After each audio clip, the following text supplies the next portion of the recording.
Você se sente solitário, e não só solitário de não ter um namorado, não ter um amor, mas também de não ter amigos gays. A solidão gay é um tema recorrente nas mensagens que eu recebo no canal. É um tema recorrente que me motivou a criar o Encontro do Gay Nerd, que dá super certo, e também tem surgido muito na Roda de Acolhimento, que é o outro evento que eu organizo bimestralmente. Então eu decidi chamar aqui o Leiliano Reis, que é o psicólogo da Roda de Acolhimento. Ele já esteve no canal outras vezes, para a gente se aprofundar nesse assunto, trazer um pouco das percepções e das ideias que a gente tem, das análises que a gente fez na Roda de Acolhimento, para compartilhar com todo mundo.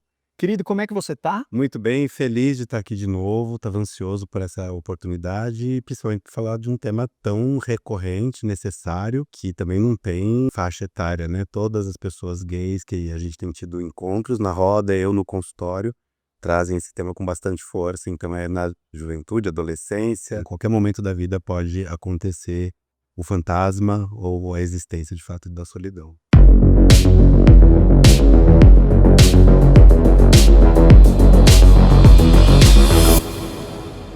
Lei, a gente vê muito na imprensa, na mídia, uma discussão sobre epidemia da solidão, uma epidemia que é global. E eu queria saber de você se você tem essa percepção também e como é as características dessa epidemia na comunidade LGBTQIA+, especificamente entre os gays. Sim, existe essa epidemia por inúmeros fatores, eu vou rastrear alguns que eu acho que reforçam essa ideia. Primeiro que a gente vive um momento sócio-histórico que nos diz de uma independência, de uma autonomia, de uma alta produtividade e principalmente esse fator independência, né? Eu dou conta, eu preciso ser o melhor, eu preciso fazer e acontecer. Isso falando de um público geral. Quando eu recorto para o público gay, né, o público LGBT, especialmente o público gay, isso vem de um lugar que a identidade já foi construída com invalidações e invisibilidades, né? O que você é ruim, o que você é menos importante. Então, com um acúmulo de se tudo que eu te disse é o que você tem ou que você pode ser é menos potente e eu tô te dizendo para ser mais, o recorte é maior. Os dados em média de 40 e 49% dos casos declarados de depressão com a solidão aí dentro do cenário é por pessoas gays, para homens gays. 40 a 49% é isso? Caramba! Diferentes estudos trazendo isso. A mesma coisa de depressão, né? Mais de um terço do público rastreado globalmente com depressão também é o público gay. Então, são vários recortes da nossa identidade, por isso também da importância de trazer esse tema. A gente acha que é comum, o que a gente vive é muito do que o outro vive. Não, até porque quando a gente vai buscar suporte, né, apoio social, tem muitas vezes um estigma sobre o tratamento da solidão ou da depressão para pessoas gays. Mas a gente fala de tratamento mais para frente, vamos seguindo o roteiro. Você acha que essa solidão do gay, ela é tanto em relação a um parceiro amoroso, um namorado, e também em relação a amigos? Tem alguma coisa que tem um peso maior? Vou falar muito da minha experiência, não é que é uma verdade total, porque obviamente existem vários recortes, mas frequência, né, que eu tenho visto na troca da roda, também no consultório, nos meus estudos. A gente traz uma carga enquanto pessoas LGBTs, especialmente homens gays, que se eu fiz uma escolha que socialmente não é aceita, porque para a sociedade é uma escolha ser gay, né? As pessoas não entendem que é uma identidade. Eu tenho que fazer isso dar muito certo. E uma das coisas para dar muito certo é provar que eu posso me relacionar, porque também tem o estigma de que o sexo casual é pecaminoso, é sujo, é qualquer coisa. É contra a família, né? Então quando eu defendo a ideia de que eu tenho uma relação sólida, monogâmica, constituída e duradoura, eu tô dizendo para essa mesma sociedade que me invalida que eu sou válido. Então existem muitas pessoas que têm um sofrimento porque se sequestram num lugar de se autoconhecer e até poder decidir se quer ter uma relação, como é, e vão vivendo um lugar que também foi ensinado nessa constituição aí de sujeito para provar para os demais que eu posso. Uma vez um paciente falou uma coisa muito interessante, eu passei a maior parte da minha vida buscando uma relação ou numa relação. Toda vez que eu ia a uma festa, eu tinha que saber quem estava lá para saber se tinha chance de. Se eu ia fazer uma viagem, onde era, para ver como era a cena nesse lugar. E aí não tem uma qualidade de vivência subjetiva, somente vou e eventualmente conheço alguém, tudo bem, né? Tinha uma perseguição sobre isso. Até que o momento isso cansou, né? Porque eu estou sempre nesse movimento e estou perdendo outros lugares de me conhecer. Então você está dizendo que essa busca que muitas vezes a gente tem por uma validação a partir de um relacionamento longo, duradouro, atrapalha um processo de autoconhecimento que é importante também para lidar com essa solidão. Sim, até pra você ir completo pra uma relação, né. Se eu não sei quem eu sou e o que eu quero é só ter uma relação, namorar uma pessoa ou uma cadeira vai ter o mesmo efeito, porque eu tô só buscando ter uma relação que não é uma relação, porque a relação é troca. E daí, assim, mas o que que eu trago pra essa relação, né? O que que eu digo sim, o que que eu digo não? O que que eu topo, o que que eu não topo? O que eu aprendo, né? Isso volta muito na clínica, a incapacidade que essas pessoas encontram, a dificuldade, porque isso não é uma escolha, né, de falar abertamente sobre o que tolera e não tolera. Porque a fantasia que vem embutida nisso é: se eu digo, eu perco o vínculo e eu vou ficar sozinho. E aí tem outro recorte, que o homem gay sozinho é uma pessoa doente, melancólica, triste, porque o estar sozinho está vinculado à relação. E aí deixo de olhar para quê? Eu tenho uma base sólida de relacionamentos de amizade, boa relação com família, se for possível, enfim. Não, o meu foco é: não tenho relação, estou amaldiçoado, vou morrer sozinho, e aquele clichê, aquele estigma que se constrói sobre a Eu pessoa. recebo muito mensagem desse tipo, muitas mensagens, inclusive eu abri uma caixa de perguntas. O que você gostaria de perguntar sobre esse tema de solidão gay? E uma das perguntas mais frequentes, na verdade, era um desabafo. Eu nunca namorei ou não namoro há 10, 15 anos e tenho medo de morrer sozinho. Esse estigma, essa percepção de que vai dar errado e não existe nenhuma mudança possível no futuro. Você falou sobre aceitar os termos de uma relação que você não ajudou a escrever, não ajudou a construir, né? Você aceita o que a outra pessoa te traz porque para você é mais importante ter o relacionamento do que como é este relacionamento. Só que aí eu vou te dar, como advogado do diabo, a percepção do outro lado, que é a percepção do meu público, e que eu acho que tem tudo a ver quando a gente fala sobre solidão gay, que é a ideia de que hoje, na verdade, ninguém quer nada sério. Você tem essa percepção de que as pessoas estão menos interessadas em relacionamentos duradouros, sérios, longos, né? A gente fala muito sobre amores líquidos, né? Virou quase um clichê falar sobre isso na nossa época. Você tem essa percepção? Eu acho que tem muitas camadas dentro disso. Eu acho que sim, existe um grupo de pessoas que não querem criar vínculos e fazer investimentos por N motivos. Primeiro, porque talvez estejam experimentando a oportunidade de se conhecer e viver os seus prazeres sem ter que implicar-se numa relação, porque a relação pode ser positiva, mas tem uma implicação de dedicar tempo, investir emocional. As pessoas talvez estejam com um pouco de preguiça dessa negociação toda, dessa conjugação toda. Outra coisa é criar o ideal de pessoa para se relacionar, muitas vezes um ideal que é muito mais uma resistência. Então eu vou criar um personagem inalcançável, então ninguém serve para se relacionar comigo. Estereótipos, ideias e tudo. E daí eu fico confortável na ilusão que eu criei. No namoro, porque não tem ninguém que funcione. E tem uma outra coisa que é, talvez, não sei se é tanta gente, mas talvez as pessoas também queiram se relacionar só com aquilo que interessa. A gente, quando começa uma relação apaixonada, nem toda começa apaixonada, a gente cria uma idealização sobre o outro que nem é o outro de verdade. E depois você passa a conhecer essa pessoa vai se apresentando, vem a famosa frase: você não é o que eu imaginei. E é literal, você não é o que eu imaginei, porque só eu imaginei, né? E nem botei na conta uma negociação sobre isso. E daí tem um desafio, assim: eu vou dar conta disso? Esse outro que se apresenta é um outro que me interessa, que eu quero investir? Consigo lidar com essa diferença? E a gente tem uma outra coisa de uma sensibilidade muito comum na identidade gay, de eu não posso posicionar o que eu quero, senão eu perco o vínculo de novo. Então, assim, muitas vezes tem gente que se mete numa relação e vai tentando caber naquilo, né? O outro não gosta disso, então eu não faço. O outro não gosta do meu amigo X, me afasto dele. O outro não come isso, então eu não como. E daí vai matando um dos dois principais vínculos que a gente tem desde o nascer, que é a autenticidade, em termos de domínio, de desenvolvimento. Perder a autenticidade é complicadíssimo, principalmente para alguém que já não teve muita oportunidade de ser autêntico, né? Porque já foi Reprimido na adolescência, na infância. Eu acho que também a vida ela não é tão literal assim, né. As pessoas colocam esse discurso de "eu não quero nada com ninguém, tudo bem". Eu acho até mais responsável quando banca isso do que cria uma ilusão quando quer um sexo casual, que é só um encontro. Não cria uma ilusão, já joga o jogo.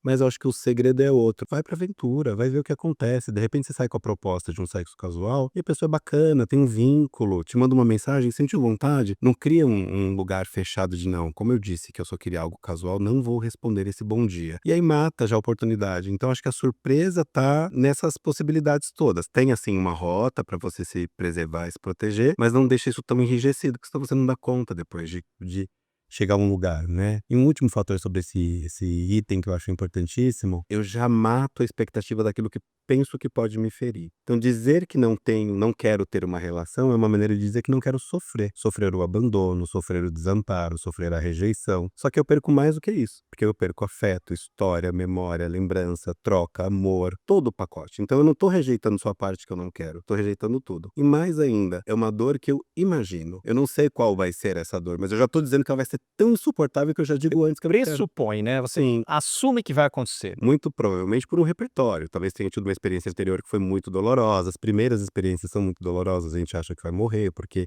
não temos repertório ainda de vida, né, pra entender que, assim, dói, mas passa. E aí traumatiza, não quero mais, né. Eu tenho conversado com muita gente, Eu tenho muitos seguidores que me mandam essa história. ouvido muito isso, assim, tô solteiro, né, então no Tinder vem e principalmente gente muito jovem falar comigo e assim: "Não, nunca mais, acabou com a minha vida". Eu falo: "Amor, você tem 23 anos, como já acabou? Tá ruim, né, tá ruim, tem que olhar pra isso, não dá pra ter acabado aí, né". Esses são 2 tópicos que eu repito muito nas conversas que eu tenho com seguidores do canal, pelo Instagram, por e-mail. Primeiro é isso, você vai dar conta, você vai conseguir se recuperar, todo mundo consegue se recuperar, isso é da natureza humana, todo mundo passa por decepções amorosas. A gente passa um pouquinho deslocado, né, muitos de nós não passam por isso na adolescência, que seria o momento ideal para isso, que é exatamente a fase em que você está se descobrindo, está se definindo a sua identidade, está se arriscando, está testando, você ainda não tem outras responsabilidades. A gente acaba passando mais tarde, quando a gente já é adulto, a gente acha que já tem que fazer dar certo, já tem que casar, e enfim, aí quando dá errado é o fim da vida. E a outra coisa que eu falo muito é isso que você falou um pouquinho lá para trás sobre se aventurar, sobre se jogar. Tem muita gente que me pergunta, inclusive também nessa caixa de perguntas que eu fiz para essa nossa conversa, muita gente perguntou: "Ai, como eu faço para conhecer gente? Como eu faço para arranjar um namorado?". E eu sempre falo, você não tem que sair na busca para arranjar um namorado. Você tem que sair na busca para conhecer pessoas, poder se conectar com outras pessoas, dar a chance de se conectar com outras pessoas. Se aquilo vai virar um namoro, vai virar uma transa casual, se aquilo vai virar uma amizade, não cabe a você saber de antemão, porque não tem nem como você saber. E aí eu acho que tem um pouco também desse meio termo que é complexo para as pessoas, isso é uma questão que foi muito trazida para as perguntas, que era: tá difícil arranjar namorado porque ninguém quer nada e, ao mesmo tempo, tá difícil arranjar amigos porque todo mundo só quer transar. Você percebe essa contradição também? Na parte das amizades, tô falando do alto dos meus 48, quase 49, a gente é amigo há mais de 20. Então, eu acho que existe um cultivo de amizades primeiro, né. Então, assim, por que eu quero esses amigos, pra que eu tenho esses amigos, né, qual a função, a mesma coisa da relação. Por que eu quero ter uma relação? A relação tem que ter uma função, por mais que você não consiga nomear, ela tem uma função, pra não me sentir só. Mas por que eu não quero me sentir só? Porque eu não me suporto? Às vezes a gente ocupa os nossos espaços com muitas relações, tolera coisas que não toleraria normalmente, não negocia os nossos limites, tanto relação amorosa quanto de amizade, simplesmente porque eu não quero olhar pra mim, porque é muito doloroso. Esse lugar que eu ocupo hoje é ruim, mas eu conheço. Então eu prefiro ir ficar no ruim que eu conheço, do que eu fazer um mergulho ali para um outro lugar e ter que descobrir, que é a dor do não tenho rota, não tenho roteiro. Eu trabalho muito isso com os meus pacientes de pequenos investimentos que a gente pode fazer. Faz essa semana alguma coisa que você nunca fez, mas que é seguro para você. Tenho medo de altura, eu não vou pular de paraquedas como um investimento, vou causar um outro trauma. Mas que qualquer outro movimento você pode fazer, porque daí são desafios de uma solitude possível. Que essa fantasia da solitude também é uma coisa horrorosa. Se vende isso como algo positivo, mas se você não tá bem emocionalmente para escolher, porque a solitude é uma solidão escolhida, né? Eu Sim. escolho. Eu sei que assim, hoje eu quero ficar na minha casa, mas se eu quiser eu ligo pro Marcel, eu tenho outros amigos, eu tenho família, eu posso fazer qualquer coisa. Eu escolhi estar aqui. Essa é a boa solitude, é uma escolha. A solidão não é escolha, a solidão é uma consequência de como você pôde manejar a vida. Mas como eu combato isso? É, de fato, construir relações sólidas, relações íntimas, né? Porque também tem isso. Eu tenho amigos de balada com os quais eu nem abro os meus sentimentos, porque a gente só bebe, fica louco, curte. É ótimo ter esses amigos, né? Quando é interessante pra você também se divertir. Mas precisa ter alguém com quem você possa ser 100% você. Possa falar das suas angústias, dos seus medos, porque são essas que te dão um acolhimento de não ter solidão nesse lugar tão triste e melancólico. Talvez esse amigo não vá ficar disponível 100% do tempo, porque todos temos vidas e corremos para nossas coisas. Mas só de saber que essa pessoa existe e que em algum momento você vai poder acessar, já te dá Ela um. tá disponível, né? Exatamente. Eu queria voltar nessa questão da solitude, você mencionou que O que vale é a solitude escolhida. Não dá para criar uma fantasia de que eu sou empoderado, eu sou autossuficiente, eu consigo viver e eu não preciso de ninguém. Tem muito isso também da nossa geração, da mentalidade atual, que é eu não preciso de ninguém, você não precisa de ninguém. E não é isso. A gente sabe que a gente precisa de relações sociais para construir uma vida social, uma vida psicológica saudável. Mas eu acho que tem muita gente que está na situação inversa. A solidão foi imposta a essa pessoa, ela se sente solitária, ela está solitária. Muitas vezes a gente tem que lidar também com critérios e limitações que são típicas para a comunidade gay. Por exemplo, o cara está numa cidade minúscula, onde não há outras pessoas gays, não tem espaço para poder socializar, para se conectar com outras pessoas. Tem como ela transformar essa solidão numa solitude? Tem, mas não é uma transformação de fato, né, ela vai ter que primeiro lidar com a solidão a partir de um processo psicoterapêutico que talvez vá doer bastante, se autoconhecer para daí encontrar meios de como lida, né, pegando esse recorte da pessoa que mora numa cidade do interior, que não tem uma comunidade ou um lugar de reconhecimento. Existem fatores estressores que são exclusivos da existência gay, naturalmente, existem muitos outros que é da existência humana. Então, assim, eu me sinto solitário somente dessa carência? Não, eu também sou pessoa, né, que tenho talentos, tenho gostos. Então, também esse processo de identificação pode ser positivo em desconstruir essa solidão, né? Então, eu gosto de dançar, mas eu só danço se for com um grupo de pessoas gays? Não. Posso ir numa outra escola de dança e dançar, me associar a algum outro tipo de, sei lá, de jogo, alguma coisa que me identifique, né. Mas existe uma resistência, porque também eu aprendo que a minha presença, especialmente nesses lugares menores, né, a minha presença talvez não seja bem-vinda ou bem vista, porque eu aprendi que ser quem eu sou é muito ruim, né. Uhum, ele é errado. Não é que a solitude ela é uma transformação da solidão, a solitude é uma escolha de estar só. Tá tudo ok, não estou melancólico, né. Um dia eu estava voltando da casa da minha mãe, indo pra minha casa dirigindo, no caminho eu passei por um bairro que mora uma amiga minha. E eu pensei: "Bom, vou ligar pra ela, ver se ela quer jantar alguma coisa". Depois eu parei no farol assim: "Mas você quer estar com ela ou você não quer estar com você?". Né, que é diferente. Você quer estar com a pessoa porque você tem saudade, quer vê-la, quer fazer alguma coisa ou você não quer estar com você? E eu entendi que eu estava me evitando naquele momento. Entendi. Falei: "Não, então o que você vai fazer agora?". Parei, comprei coisas que eu gosto de comer, de beber, fui pra minha casa, botei um filme que eu queria ver e foi muito prazeroso, mas vem uma memória emocional que me diz assim: "Fica triste, viado, isso aí é ruim ficar assim. Você, 48 anos, gay, solteiro, é triste", porque é o que eu aprendi a ouvir a vida inteira. E eu devolvo pra essa fala: "Amor, sai daqui que tá tudo bem, tá gostosinho, tá confortável, tô fazendo uma coisa que eu gosto". Isso é solitude. Mas é muito treino de conversar com esses pensamentos pra educá-los. Reconhecer esses pensamentos também. Você teve um momento de autoconsciência para fazer essa pergunta, né, esse corte. Eu quero estar com ela ou só não quero estar sozinho? Exato, e não é nada contra ela, eu a vi outras vezes depois. Mas como que se faz isso? Aí é muito autoconhecimento, é troca, é ter outros amigos também. Tudo bem, a gente tá falando de alguém que tá em solidão, mas ter alguém com quem falar a respeito disso, até pra entender que ferramentas esse outro usa pra lidar. Uma coisa que me pega também bem forte quando eu falo de fator estressor da identidade gay, é que existe uma solidão de mim mesmo, é uma solidão de não existir em mim, eu não sei quem eu sou de fato, porque eu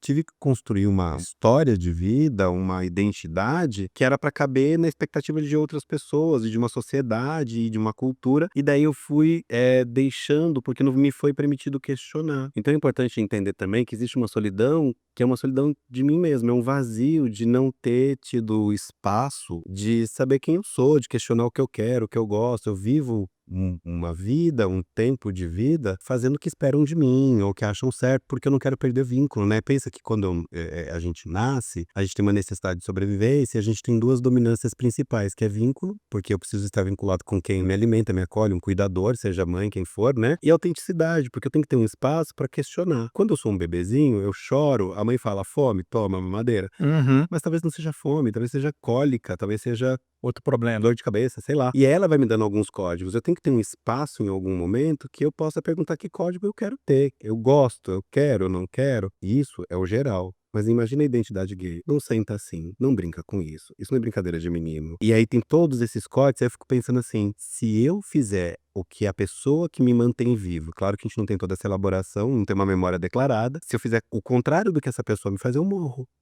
Porque eu perco o vínculo, a pessoa vai deixar de cuidar de mim. Aí vem as punições da infância, castigo, tal, aí que é uma memória constante de: "Você não fez o que eu quis, Vai ser punido. Vai ser punido, vai ter perda, vai ter desamparo, vai ter abandono. E aí, isso vem na minha identidade. Ser quem eu sou me gera punição, me gera desamparo, me gera abandono. E eu cresço com isso. Então eu cresço com um reforço de cada vez mais agradar ao outro. E não é porque eu sou fraco, porque eu sou frágil, só porque eu quero sobreviver. Mas o cenário mudou. Hoje você não é mais um menino de 8 anos que precisa desse vínculo para sobreviver. Você já pode romper algumas amarras, o cenário todo, né? As variáveis, esses personagens não estão mais aqui. Hoje, inclusive, você vive super bem com a sua família quando é o caso, né? Te aceitam, não tem nenhum problema quanto a isso. Mas a memória do trauma, ela é primitiva, né? E principalmente esse trauma antes da linguagem. Eu não tenho recurso simbólico para poder, de fato, Contestar isso, né? contestar, questionar, eu só absorvo. E é isso que impresso num lugar meu ali no fundo, no meu inconsciente, que fica voltando e ecoando, aí é o conflito básico da terapia. Racionalmente eu já sei que é errado, mas continuo fazendo. E existem métodos, obviamente, em diferentes linhas aí para Contornar isso. contornar, ressignificar, né? E eu vejo isso acontecer com muita frequência no consultório, o que é maravilhoso. Cada um no seu tempo. Tem pessoas que em 6 meses, tem pessoas que em 3 anos, mas é tão legal quando a pessoa tem uma fala totalmente do lugar de alguém que não é profissional, é um paciente comum. E ele fala: eu fiz uma coisa hoje que há 1 ano atrás, antes da terapia, eu não faria. E quando me conta o que fez, não vem com carga de raiva ou de vingança, vem com carga de existência. Sou eu. O não que eu disse, o posicionamento que eu tive, eu rompi com tal relacionamento que me fazia mal, porque me colocava de volta nesse lugar. Então é possível sim. Mas quando a gente tá mergulhado na dor, é difícil a gente enxergar isso. Muitas vezes a gente fica paralisado, porque a dor é paralisadora, né? Eu acho que é difícil a gente abordar a questão da solidão e da epidemia da solidão sem discutir um ponto específico que é uma grande transformação que a gente passou pelos últimos 15 anos, que são as redes sociais. Uhum. Qual é o peso das redes sociais e do modo como a gente socializa a partir das redes sociais nessa solidão? E aqui a gente tem 2 aspectos, né, a gente tem tanto as redes sociais tradicionais, a gente tem o Instagram, enfim, Facebook, Twitter, seja lá qual você usa, na qual a vida é uma vida editada, é uma vida projetada, é uma vida comparativa, e nós, a comunidade gay, a gente tem outras redes sociais, que é o Grindr, que são as redes sociais de pegação, Uhum. que comodificam esse processo de conhecer alguém, né, baseado muito na aparência, no corpo, enfim. Qual é o peso das redes sociais nessa epidemia de solidão que a gente está vivendo? É alto e o peso é dado pelo usuário, na verdade, né? Porque a rede social é a rede social, né? A gente que, claro, que tem toda uma estratégia do algoritmo, né? Eu tava falando no assunto ontem, quando eu vi, já estavam me sugerindo algum tema no Instagram sobre isso. Mas tem uma coisa que é importante, é que além de toda essa ilusão da vida perfeita, da vida ideal, que é inalcançável, que reforça aquilo que eu falei no início da positividade tóxica, da solitude, você pode, você não precisa de ninguém, né? Também traz uma fantasia de que eu estou me relacionando com as pessoas. Eu fiquei um tempo sem postar no Instagram e uma amiga me mandou uma mensagem assim: ah, nossa, tô com saudade de você, não te vi mais no Instagram. Falei: porque tem uma vida real acontecendo além da rede social. Ela, muito consciente, falou: ah, nossa, vamos nos ver tal. E ela caiu essa ficha. Tô substituindo abraço por like, tô substituindo troca por like. Mas tem uma coisa que as pessoas acham que é só esse papo de pessoas mais velhas, que era importante encontrar as pessoas pela socialização. Não é, porque tem uma parte neuronal na nossa neuroplasticidade que para criar sinapses e gerar e até liberar alguns códigos cerebrais a partir de relações hormonais, neuronais, né, é na troca física com o outro. Tem um nosso lado humano, né, animal, que precisa dessa troca. Quando eu tiro isso da cena, eu fico só com uma vida aqui no mental, eu perco o vínculo, né, esse vínculo da troca, do abraço, do conversar olho no olho. Do tom da voz, de tudo, né? E o papo muda. Da espontaneidade, eu ia falar isso, a espontaneidade. Se você muda, se você pega o cenário de uma conversa que você teve com um amigo por uma rede social e presencialmente, a gente economiza nas trocas de WhatsApp, porque a gente quer dar um papo objetivo e tal. Eu ainda mando áudios muito longos, sempre. Tem gente que odeia, mas eu adoro. Porque eu tento não perder essa humanidade. Mas uma regra aqui que é importantíssima é não deixe de estar com pessoas. Não é estar com todo mundo, ter 1 milhão de amigos. É o quanto você consegue dar conta com quem te faz bem. Mas a gente vai substituindo, porque também é confortável, né? Fico aqui na minha casa, não preciso me arrumar. Não preciso gastar dinheiro. Tolerar diferenças, porque também se você me incomodar, eu paro de conversar com você. Não entro em conflito, em implicação. Então é um grande vilão. Tá acontecendo muito caso de dependência de rede social e desenvolvendo depressão. Sim. Porque eu nunca dou conta. Eu fico vendo essa vida perfeita e é por isso que assim, só namora quem tem um corpo X, só namora quem tem a condição social Y. Por quê? Porque eu tô olhando através dessa tela. E tem muita gente de todo tipo fazendo horrores por namorando, vivendo. fazendo tudo. Eu falo isso com muita frequência com as pessoas que falam: "Ah, então eu não tenho o corpo ideal para namorar, eu sempre vou ser rejeitado", e é muito uma percepção a partir do Grindr, né, vem Uhum. muito disso, a partir dos apps de pegação. E aí eu converso: quem são as pessoas que você acompanha? Tudo bem, se você não tem um grande círculo social gay na sua vida, quem são as pessoas que você está acompanhando nas redes sociais? Porque de algum lugar tá vindo essa construção de que só pessoas bonitas no mundo namoram. Quem tá construindo essa ilusão pra você? Que tá reforçando, Quem né? tá reforçando, Porque porque isso existe desde que não existia rede social, né? sim, pois é, mas aí a gente tinha evidências empíricas, Claro, práticas, você ia pra rua, né? que a gente sabia, e a gente tem isso na nossa vida. Eu tenho um círculo social grande o suficiente pra saber que vários amigos meus estão namorando em diferentes momentos, e às vezes o bonito tá namorando e o feio não tá, mas às vezes o feio tá namorando e o bonito não tá, e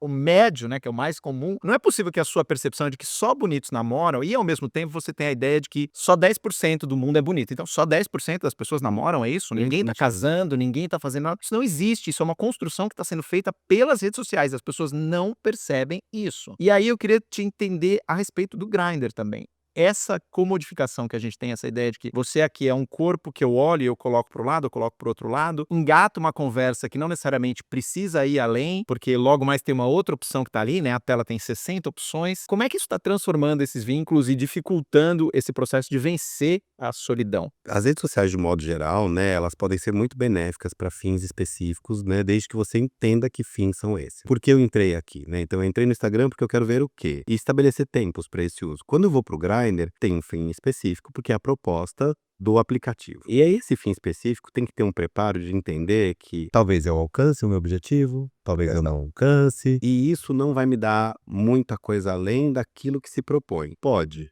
mas não é a regra. Quem está ali está para um fim específico, seja vender droga, porque também é uma loja, né, é uma biqueira, ou para de fato ter uma relação sexual. Porque também a gente traz nesse processo do receio da solidão, o sexo como moeda de troca. Eu quero carinho, eu quero afeto, eu quero companhia, mas como isso é desafiador, eu tenho sexo porque eu tenho uma fantasia de que, se eu tive o sexo, eu tive vínculo. E aí, quando acaba, eu tenho um prazer, obviamente, ali momentâneo, e depois vem um vazio de, putz, mas ainda tá faltando alguma coisa. E daí eu coloco algum outro item nessa conta para ficar cada vez mais essa busca incessante por algo que não se alcança, porque também é isso, o sexo é algo íntimo, porque é muito íntimo fisicamente falando, mas que pode ser afetivo, quando você está vinculado a uma relação. Quando eu não quero pagar o preço de uma relação todo, ganhos e perdas, eu fico só com essa parte do sexo com alguém que às vezes eu nem sei, né, quem é, se o movimento, negocia muito posição. Outra coisa interessante que mexe muito com a autoestima, eu já percebi esse movimento nos últimos tempos, né, eu uso muito pouco o Grindr, que eu tenho um pouco de preguiça, especialmente pela região que eu moro. É, deixa pra lá. Mas o que acontece é, até um certo horário, muito critério. Muito critério de corpo, critério de localidade, critério de não sei o quê. Depois de uma certa hora foi dada a largada, meu amigo, é a repescagem. É igual balada, né? Sempre tinha o horário da xepa na balada. É, mas que é interessante, porque ele leva a gente pra um outro lugar, que é o lugar de assim, no fim das contas, eu só tô tentando reforçar uma ideia que nem eu sustento. Porque o meu desejo físico pode ser exercido em outros lugares. Então eu acho que o Grindr, ele pode ser um reforçador da solidão.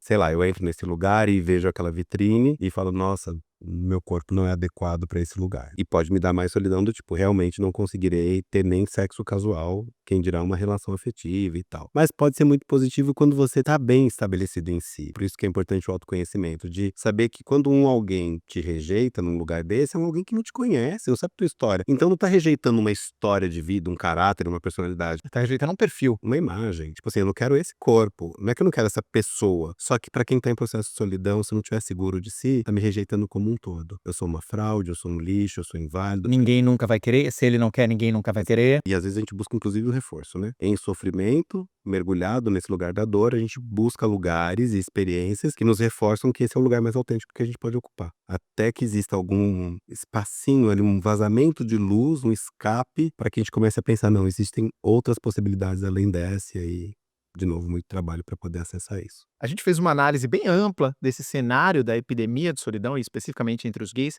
E agora vamos para o outro lado, do ponto de vista prático. Além de ir para terapia, evidentemente, o que a terapia vai trazer de modo a tratar essa solidão, atenuar essa solidão? Tem mais de 400 linhas de psicoterapia, com métodos diferentes, né, eu trabalho muito com cognitivo comportamental, terapia do trauma, às vezes uma base psicanalítica, porque dependendo da raiz desse trauma, eu preciso fazer outras investigações. Primeiro preciso entender se a demanda que a pessoa me traz, se ela alcança. Então, às vezes o processo primário é uma investigação, e aí com métodos específicos de conversação, de psicodrama, para primeiro entender o que é, até que se nomeie de fato, né? Eu, enquanto profissional, crio uma hipótese terapêutica inicial e vou tentando ver se ela é válida ou não e fazendo ajuste quando necessário. E às vezes acontece de sim, a temática é outra, ou de fato confirma a hipótese. Porque ela não chega como demanda de solidão. Ela chega com uma outra cara. Maioria das vezes com outra cara. Dificilmente um paciente chega e fala: estou me sentindo muito solitário e quero falar sobre isso. Muitas vezes estou numa relação que eu não suporto, porque eu tenho medo da solidão. Meus amigos todos se afastaram de mim, estou em solidão. Então tem vários códigos que são trazidos para a experiência terapêutica, e tem que ser assim, porque a vivência humana não é Explicada, né? Ninguém tem uma consciência perfeita do que está acontecendo. exatamente. Muitas vezes a gente nem nomeia como uma experiência de solidão, mas a experiência dos medos de viver uma solidão. Daí começa um processo de entender como que esses códigos todos se estabelecem, né? O que me disseram, o que eu reforcei, o que eu acreditei, o que eu não acredito mais, mas continuo fazendo. E aí eu vou trabalhando muito na dialética para entender como a gente consegue se ir ressignificando. E um outro trabalho que eu faço muito em conjunto é no corpo. Porque é onde está acontecendo toda essa sensação. O desamparo, a sensação é física, é de baixar a guarda mesmo, é de entrega. "Ah, eu tô procrastinando muito. Ah, eu tô muito só fiquei deitado". Dormindo. Dormindo, muito sono, pouco sono, mudou a minha dinâmica de alimentação. É um corpo que está me falando de uma somatização emocional, então eu também preciso dizer para esse corpo outros códigos, outras experiências sensoriais. Quando identificado e vamos trabalhando todo esse sistema de crenças e valores, né, que a gente carrega, que nos dão de presente principalmente, vai estabelecendo novos lugares aí de existência, pequenas provas, coloco muita reflexão textual, filme, série, música, pra gente tendo conteúdo de reflexão. E aí eu começo a fazer pequenos movimentos, assim. Minha mãe me falou tal coisa que eu não gostei. Vamos investigar. Onde esse não gostar aparece no corpo? Onde esse não gostar aparece no seu emocional? Por que não gostou? Quantas outras vezes sua mãe fez uma fala que você não gostou? E aí, nessa investigação, a pessoa começa a ter algumas mudanças de percepção de que não é automático, não é mandatório que eu tenha que aceitar e que ela tenha que dizer. E aí, por isso, tô te dando né, uma estratégia geral, mas também tem muito do movimento que se dá na troca com esse paciente. Uma etapa é mais rápida, a outra é mais investida, a outra talvez não precise nem acontecer, porque ele já tem os insights de virada, e eu tenho a prática de sempre dar apontamento de mudança. Às vezes ele não se toca, aí eu falo: lembra quando você chegou na clínica, a sua fala sobre esse tema era essa? E agora já E é. agora a sua fala é essa? Aí o cara tem um choque e fala assim: caralho, você lembra de tudo, hein? Houve uma mudança. Houve uma mudança. E isso é muito fortalecedor. Se eu não dou esse retorno, a pessoa acha que a coisa só foi acontecendo e a vida aconteceu, né? E aí não se empodera de que eu posso transformar a minha existência. Maravilhoso. Querido, para quem não tem a opção de pagar por uma terapia, quais outras atitudes ou pequenas mudanças ou pequenas aventuras você recomenda que a pessoa traga para o seu próprio dia a dia para, não sei se necessariamente resolver a solidão, mas para contornar, para aprender a lidar, para achar novos caminhos dentro dessa solidão? Antes de dizer do que fazer quando não pode pagar uma terapia, existem lugares que oferecem o serviço, principalmente as universidades, de psicoterapia sem custo, né? Em formato social. Então, tentar investigar esses lugares seria interessante, mas independente disso, se conhecer eu acho que é a primeira coisa, assim, mais importante, assim. Um dia uma pessoa falou pra mim assim: "Ah, eu não faço nada de bom, eu não sei fazer nada", e na conversa ela sugeriu ela fazia bolo muito bem. Alguém comentou perto: "Não, mas ela faz um bolo maravilhoso". Aí eu perguntei: "Mas você faz com receita?". "Não, eu faço de cabeça", então você faz alguma coisa muito boa. E quando eu falo desse talento de fazer um bolo sem receita, eu tô falando de uma pessoa que pode fazer outras coisas sem receita. Não é sobre bolos, é sobre uma outra competência, um outro talento que se expressa nisso. Então, quando a gente se conhece, e essa investigação é importante, tem coisas dentro da gente que ficam ali: mas eu acho que isso aqui eu faço bem. Tenho curiosidade sobre isso". Vai investigar essas curiosidades, porque isso vai te fortalecendo. Outro ponto importante falando pro público gay que não existe um único formato de interação social, que é o Grindr, é o aplicativo, ou é a balada X. O melhor que existe é aquele que se conecta com você. Então, eu não suporto balada, eu sou introvertido, não abordo ninguém num lugar público por uma paquera, se for paquera, ou se for fazer amizade, eu não consigo conversar. Então não vai lá, porque só vai te causar sofrimento. Mas qual outro lugar que uma pessoa introvertida pode existir? Porque ser introvertido não é defeito, né? É característica. Mas que outro lugar eu posso existir enquanto quem eu sou? Talvez conhecer grupos, fóruns de debate de temas, estar no Gay Nerd envolvido nas discussões, né? Fazer um curso, É um curso, exatamente, um né? trabalho voluntário, já dei muito essa dica. Faça um trabalho voluntário numa ONG LGBTQIA+, na sua cidade. Exato, que daí é uma maneira de você se conectar. Claro que não necessariamente a pessoa LGBT só precise conviver com pessoas LGBTs, mas precisa conviver com pessoas LGBTs, porque senão não tem um lugar de reconhecimento visual da sua existência, né? Eu posso falar com pessoas que não são LGBT sobre a minha existência? Posso, mas a coisa empírica da experiência esse outro não vai conseguir. Então tem uma empatia que vai até um lugar. E dali não passa. Quando a gente faz a roda de acolhimento, dia 15, prestem atenção, A gente vai falar sobre a roda daqui a pouco. a gente vê todos os perfis de pessoas gays lá, né? Desde jovem, fim de adolescência, adulto mais maduro. Isso é tão rico, porque lá naquele lugar que tem um propósito específico da troca e do acolhimento, você percebe que as pessoas podem coexistir. Também quebra um paradigma que, assim, eu sendo um gay jovem, só posso ter amigos jovens. Eu sendo um gay maduro, só posso ter amigos maduros. Não necessariamente, eu posso ter aqueles com quem eu me conecto, se as ideias me conectam, os gostos, os olhares, né, é com esses que eu vou me conectar, então não preciso também recortar nesse lugar, até para quebrar um pouco essa barreira do etarismo, esse preconceito, né, e imagina, é troca, né. Olhar para si e se autoconhecer vai te promover essa força de saber onde eu vou existir bem. Também entender que a sua existência vai além da sua orientação sexual, porque isso cansa um pouco, né, eu só sou gay. Não, eu sou pessoa. Como que tá a minha energia voltada para o trabalho, para outras coisas, né? Sei lá, outras relações de amizade, de família, o que quer que seja. Eu tô tão preso nessa existência gay ou na demanda de ter um relacionamento que isso me tira o olhar para qualquer outra coisa. Eu não, a vida, nada na vida anda. E eu acho que aí já tem um panorama geral inicial para começar a se olhar. Mas quando possível, psicoterapia. Vamos falar da roda de acolhimento? Como é que tem sido a experiência da roda de acolhimento? Explica um pouquinho para o nosso público. Eu já expliquei 1000 vezes, estão cansados da minha explicação. De ouvir. Dê a sua explicação como psicólogo oficial Tá. da roda de acolhimento. A roda a gente tem feito a cada 2 meses, ela é aberta a todo o público do canal, porque é divulgado no canal, mas também externamente, então se quiser convidar outras pessoas podem convidar. É um espaço que a gente se reúne por 3 horas virtualmente, e é um espaço literalmente de acolhimento, não é uma psicoterapia em grupo, porque isso demanda tempo e frequência para garantir que é um processo psicoterapêutico, mas demandas urgentes que vão surgindo no início da roda, a gente faz esse levantamento do que eles querem discutir, e daí a gente discute esses temas, que são de alguma maneira conectados, e é muito legal, porque daí é isso, né? Experiências de vida em tempos de vida diferentes, falando de um mesmo tema. Eu faço a mediação enquanto psicólogo para trazer recortes, quebrar um pouco esse esquema de valores, vieses que são muito fortes muitas vezes, tem falas muito dolorosas que bloqueiam o entendimento de outras possibilidades, então a gente tenta, com muito cuidado, né, para não acelerar, porque é o tempo da coisa ali, da pessoa, dar um pouco de conforto de horizonte. Então esse é o processo de modo geral. No final, é sempre muito gratificante receber o retorno. Eu tenho hoje pacientes que vieram desses encontros, então é positivo, é bem legal, bem legal. Então vem para a roda de acolhimento, o link para os ingressos vai estar no descritivo do vídeo, no primeiro comentário fixado, o QR Code vai aparecer em algum lugar aqui nessa tela também, vou tentar encaixar aqui. Usa o QR Code, vai lá e vem participar, dia 15 de fevereiro. Lei, querido, maravilhoso ter você aqui novamente. Com certeza você vai voltar mais vezes, agora que a gente consegue fazer presencialmente. Tem vários temas que a gente pode abordar, inclusive se você tiver sugestões de tema onde você gostaria de ver todo esse conhecimento, toda essa pessoa que manja demais, dissertando, ajudando a gente, coloca nos comentários. E dúvidas também, né? Que depois eu vou olhar lá os comentários e vou respondendo. É isso, Obrigado gente. pela oportunidade. Beijos.